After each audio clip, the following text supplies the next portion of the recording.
Maduro was captured this morning. The official reason? Drugs. But listen to what Trump actually said.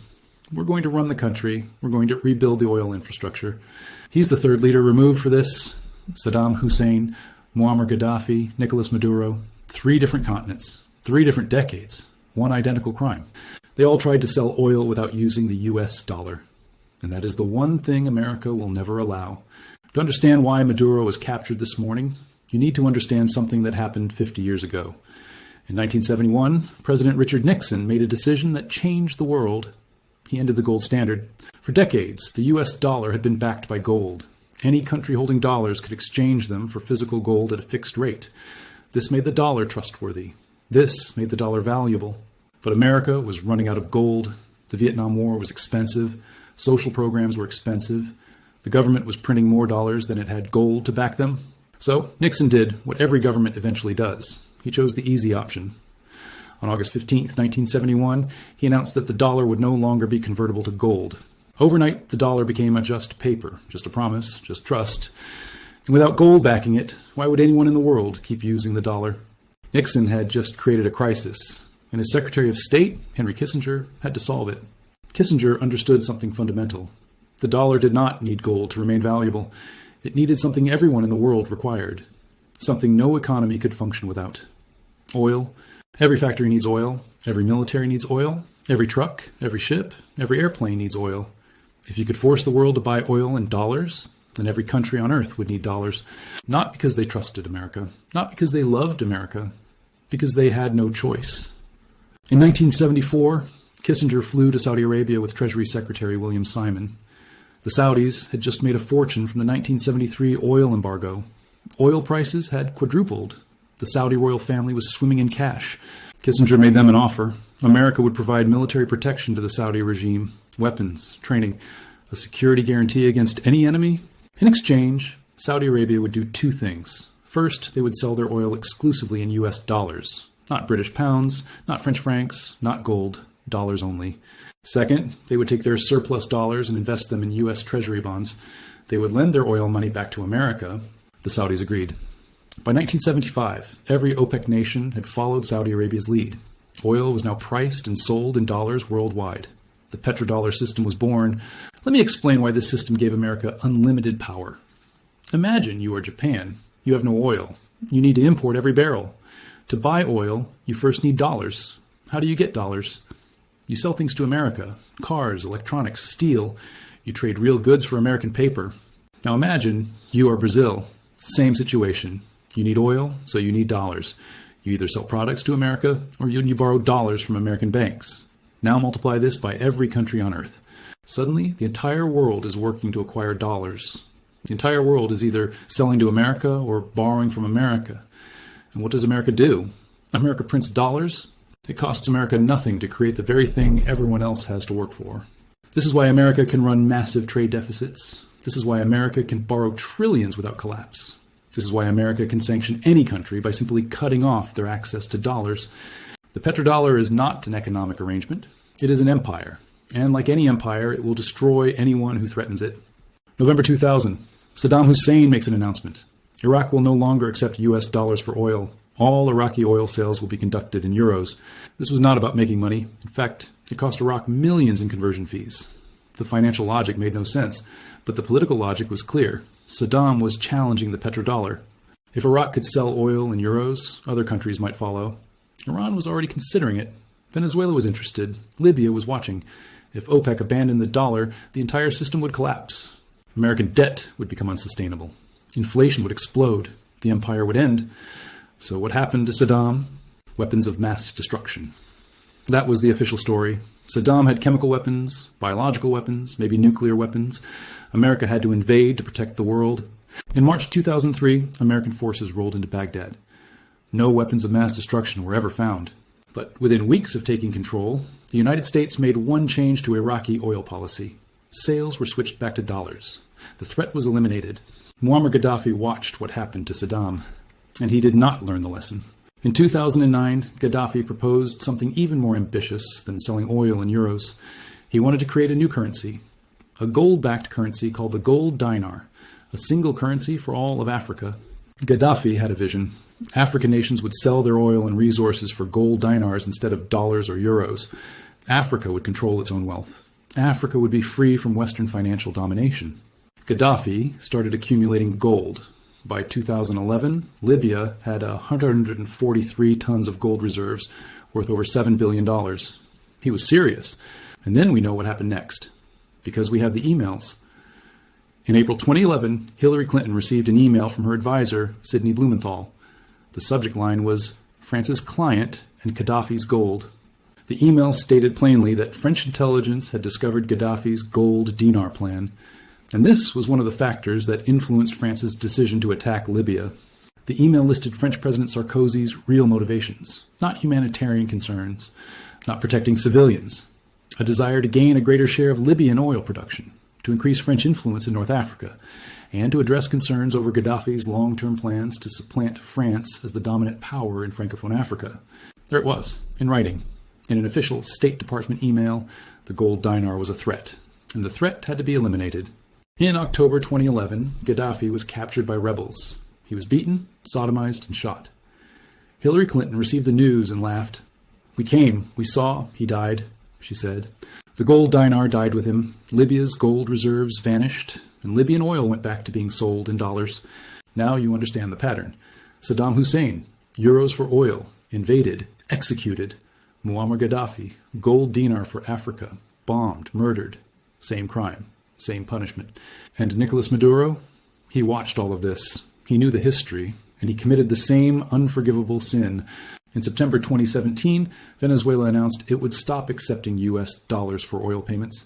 Venezuela would sell oil in euros, yuan, and other currencies. Maduro said he wanted to free Venezuela from the tyranny of the dollar. 3 months later, in December 2017, Venezuela announced something even more provocative. A new cryptocurrency called the Petro, an oil-backed digital currency designed to bypass U.S. sanctions and escape the dollar system entirely. Maduro was not just rejecting the dollar. He was trying to create an alternative. And for that, there could be only one response. What happened next followed the exact same script. Sanctions. In 2019, the United States froze $7 billion in Venezuelan assets. America cut off Venezuela's oil company from the global financial system. Isolation. Venezuela was designated as a state sponsor of terror. Maduro was indicted on narco-terrorism charges. A $50 million bounty was placed on his head. Military pressure. The U.S. Navy deployed to the Caribbean. By December 2025, 15,000 American troops surrounded Venezuela. An aircraft carrier sat off the coast. And then this morning, explosions in Caracas, Delta Force operators in Maduro's bedroom. The president of Venezuela dragged onto a helicopter and flown to an American warship. The official reason? Drugs. The real reason? 303 billion barrels of oil that Venezuela refuses to sell in dollars. In part 2, I will show you the evidence they are no longer even trying to hide. Trump's own words about taking Venezuela's oil. Stephen Miller calling it the largest theft of American wealth. The administration admitting they want to run the country and rebuild the oil infrastructure. And I will explain what happens next. Because the petrodollar system is under more pressure than ever before. China is buying Saudi oil in yuan. BRICS nations are building alternative payment systems. The dollar's dominance is cracking. And America's response to these cracks will define the next decade. Venezuela is not the end. It is just the beginning. Hours after Maduro was captured, President Trump held a press conference. He did not talk about drugs. He did not talk about human rights. He did not talk about democracy. He talked about oil. We're going to run the country until we can do a safe transition, Trump said. We're going to rebuild the oil infrastructure. When asked what would happen to seized Venezuelan oil tankers, Trump had already answered that question weeks ago. We keep it, I guess. His deputy chief of staff, Stephen Miller, was even more direct. American sweat and toil created the oil industry in Venezuela. Its expropriation was the largest recorded theft of American wealth. Read that again. The largest recorded theft of American wealth. Miller is not talking about drugs. He's talking about oil fields that American companies controlled for 50 years until Venezuela nationalized them. They are not even pretending anymore. This was never about narco-terrorism. This was about 303 billion barrels of oil, the largest proven reserves on the planet, and now America is taking them back. To understand Miller's statement, you need to know the history. Oil was discovered in Venezuela in 1922. A well called Barroso No. 2 exploded near Lake Maracaibo, shooting black gold into the sky for 9 days. American companies arrived immediately. Standard Oil, which became Exxon, Gulf Oil, Texaco. They bought concessions from Venezuelan dictators and built an empire. By 1928, Venezuela was the world's leading oil exporter. By the 1950s, it was America's largest foreign oil supplier. The arrangement was simple. American companies extracted the oil, refined it, sold it, and kept most of the profits. Venezuela got a cut, but the real wealth flowed north. This continued for 50 years. Then Venezuela decided its oil should belong to Venezuela. On January 1st, 1976, President Carlos Andrés Pérez nationalized the entire oil industry. All foreign companies were bought out. Their wells, refineries, and pipelines became property of the Venezuelan state. Exxon was out, Gulf was out, Shell was out. The United Nations had affirmed in 1962 that countries have permanent sovereignty over their natural resources. Venezuela was exercising a legal right, but American oil companies never forgot, and they never forgave. When Hugo Chavez came to power in 1999, he made it worse. Chavez was a socialist who believed Venezuela's oil wealth should benefit the poor. He used oil revenues to fund education, healthcare, and housing. In the early 2000s, American companies had quietly returned through joint ventures. Exxon, ConocoPhillips, and Chevron were extracting heavy oil from Venezuela's Orinoco belt. Chavez ended that too. In 2007, he demanded that Venezuela's state oil company take majority control of all projects. Exxon and ConocoPhillips refused. Their assets were seized. International tribunals later ordered Venezuela to pay billions in compensation. $1.6 billion to Exxon, over $8 billion to ConocoPhillips. Venezuela never paid. This is what Stephen Miller means by the largest recorded theft. Venezuela took back its own oil, and American corporations have been waiting decades for revenge. Today, they got it. The pattern is now undeniable. Every oil-producing country that challenged the dollar has been destroyed. Iraq 2000, Saddam switches to euros. Iraq 2003, invaded. Saddam executed. Oil sales returned to dollars. Libya 2009, Gaddafi proposes gold dinar. Libya 2011, NATO bombs. Gaddafi murdered. Gold reserves vanished. Venezuela 2017, Maduro rejects dollars, launches Petro cryptocurrency. Venezuela 2026, invaded. Maduro captured. Trump announces America will run the country. Same pattern, same outcome. But here is what makes Venezuela different. America is not even bothering with a cover story this time. There were no weapons of mass destruction claims, no humanitarian intervention narrative, no United Nations authorization, just a president openly saying he wants the oil. The mask has come off. Why now? Why has America dropped all pretense? Because the petrodollar system is dying. In March 2023, Saudi Arabia announced it was open to selling oil in currencies other than the dollar. For 50 years, Saudi Arabia was the foundation of the petrodollar. Now they are negotiating with China. China has already purchased Saudi oil in yuan, not a lot yet, but the precedent is set. BRICS is expanding. Brazil, Russia, India, China, South Africa. They are building alternative payment systems that bypass the dollar entirely. Russia, after being kicked out of the Western financial system in 2022, now sells oil to China and India in rubles and rupees. Iran has been doing the same for years. The dollar's share of global reserves has dropped from over 70% to under 60%. It is still dominant, but the trend is clear. And America is responding the only way empires know how. With force, Venezuela was the weakest link, a country already crippled by sanctions, a government with no powerful allies willing to intervene. It was a message, a demonstration. This is what happens when you challenge the dollar. Some people will say this is conspiracy theory, that America invaded Venezuela for legitimate reasons, that Maduro really was a drug trafficker who deserved removal. So let me ask you a question. Why does America care about Venezuelan drugs but not Mexican drugs? Mexico has far more drug trafficking into the United States than Venezuela ever did. The cartels are on America's border. They kill tens of thousands every year. Has America invaded Mexico? Has America captured the Mexican president? No, because Mexico still uses dollars. Why did America care about Saddam's weapons of mass destruction, but not Pakistan's actual nuclear weapons? Or Israel's? Because Pakistan and Israel were not threatening the dollar. Why did America intervene in Libya to protect civilians, but not in Yemen or Syria, where far more civilians were dying? Because Yemen and Syria were not sitting on gold reserves and planning alternative currencies. The official reasons never match the actual pattern. But when you look at who challenged the dollar and what happened to them, the pattern is perfect. Let me tell you what happens next. Trump said America will run Venezuela until the transition. He mentioned rebuilding the oil infrastructure. Here's what that means. American oil companies will return. Exxon, Chevron, ConocoPhillips, the same companies that were expelled in 1976 and 2007. Venezuelan oil will flow again, and it will be priced in dollars. The next government, whatever Washington installs, will be compliant. They will reverse nationalization. They will pay compensation to American corporations. They will integrate into the dollar system. This is not speculation. This is what happened in Iraq after 2003. This is what would have happened in Libya if the country had not collapsed into civil war.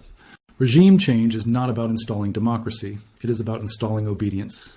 But here is what the United States cannot bomb or invade away: the fundamental weakness of the petrodollar system. America no longer produces enough to justify the dollar's dominance. The country runs massive trade deficits. It manufactures less every year. Its debt has exploded to $34 trillion. The only reason the system survives is because the world has no alternative. But alternatives are being built. China's cross-border payment system now handles trillions in transactions. Russia has its own system. BRICS is developing a common currency framework. None of these are ready to replace the dollar. Not yet. But every year they grow stronger. And every year, more countries look at what happened to Iraq, Libya, and Venezuela and ask themselves, is the dollar worth the risk? The capture of Nicolas Maduro this morning is not just news. It is a turning point. For the first time, America has openly admitted that it invaded a country for its oil. Trump said the words out loud. No pretense, no cover story. For the first time, a major country was attacked without any claim of imminent threat. No weapons of mass destruction. No terrorism. Just a president saying, we want the oil back. For the first time, the world can see clearly what the petrodollar system actually means. It means that oil must be sold in dollars, or else. It means that any country that challenges this rule will be sanctioned, isolated, and eventually invaded. It means that American military power exists primarily to protect a currency system that allows America to live beyond its means. If you found this video after watching our coverage of Venezuela 3 days ago, you already knew this was coming. We explained why America was blockading Venezuela. We showed the quotes about oil. We predicted that regime change was the goal. 3 days later, Maduro is on a warship heading to New York. This channel does not make predictions. It identifies patterns. The pattern of empires protecting their currency. The pattern of leaders who challenge that currency being destroyed. The pattern of official stories that never match the actual reasons. Now you understand the pattern too. The next time a country threatens to sell oil in something other than dollars, you will know what comes next. The question is no longer whether the petrodollar system will be defended. The question is how long it can last. And when it finally breaks, what comes after? Subscribe for more hidden history of how power really works. The truth is always simpler than they want you to believe. And the truth is almost always oil.